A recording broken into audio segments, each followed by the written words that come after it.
हमारे बिहार में चुनाव हो और बेबुनियाद घोषणाएं ना हो, ऐसा हो ही नहीं सकता। बेबुनियाद शब्द का उच्चारण मैं इसलिए कर रहा हूँ कि हमारे बिहार में जितनी भी घोषणाएं हुई हैं वो सारे के सारे बेबुनियाद है, उसे धरातल से कोई लेना देना नहीं है। अभी क्योंकि अमित शाह जी घोषणाएं कर रहे हैं कि हम बिहार को बाढ़ मुक्त बना देंगे, करोड़ लोगों को रोजगार दे देंगे 5 सालों में। 2020 से इन्होंने 5 सालों में क्या किया अभी तक, वो जरा उस पर विवाद कर लेते हैं। इन्होंने घोषणा किया था कि 2020 से 25 तक हम 3.5 लाख नए शिक्षकों की बहाली करेंगे। ये बताइए अमित शाह जी की इनमें से कितने लाख लोगों को अपने शिक्षक के रूप में बहाली किया। आपने ये भी कहा था कि 170 बिलियन यूएस डॉलर का इकोनॉमी, हमारे भारत के इकोनॉमी में योगदान सिर्फ आईटी सेक्टर से, हम बिहार को नेक्स्ट जनरेशन के आईटी हब के रूप में डेवलप करेंगे, जिसके अंतर्गत आपने 5 लाख लोगों को रोजगार देने की बात कही थी।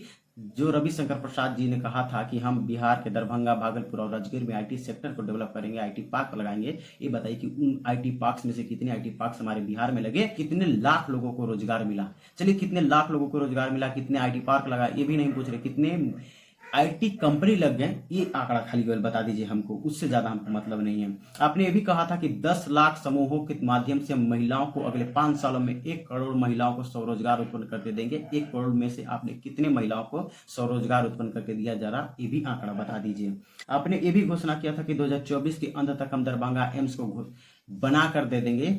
शर्म आनी चाहिए, 2024 में उस दरभंगा एम्स का शिलान्यास हुआ है और उस पर धरातल पर कोई भी काम दिख नहीं रहा है। वहां की आम जनता कह रही है, मतलब बनेगा कब, उद्घाटन कब होगा, उस पर मरीज कब आएंगे, कब उस पर इलाज होगा, इसका भी कोई अता पता नहीं है। शर्म आनी चाहिए हमारी राज्य की सरकार को अथवा केंद्र की सरकार को ये बेबुनियाद वादे करने के लिए।